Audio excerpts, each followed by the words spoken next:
சாம்பாருக்கு பருப்பு வச்சுருக்கேன்.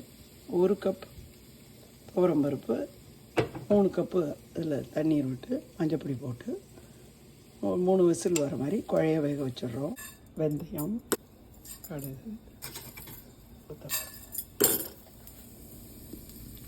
காயம், வெள்ளை பூசணிக்காய், சாம்பார், தண்ணீர், உப்பு, கொஞ்சமாக மிளகாய்த்தூள்,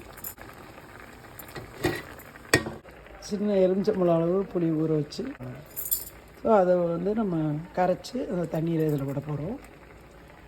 சாம்பாருக்கு தேங்காய் அரைக்கிறதுக்கு ஜீரகமும் தேங்காயும் போட்டிருக்கோம். புளி தண்ணீர், தேங்காய் ஜீரகம் அரைச்சது. 6 பேருக்கு சாம்பார் வைக்கிறதுக்கு இந்த அளவு புளி எடுத்தால் போதும்.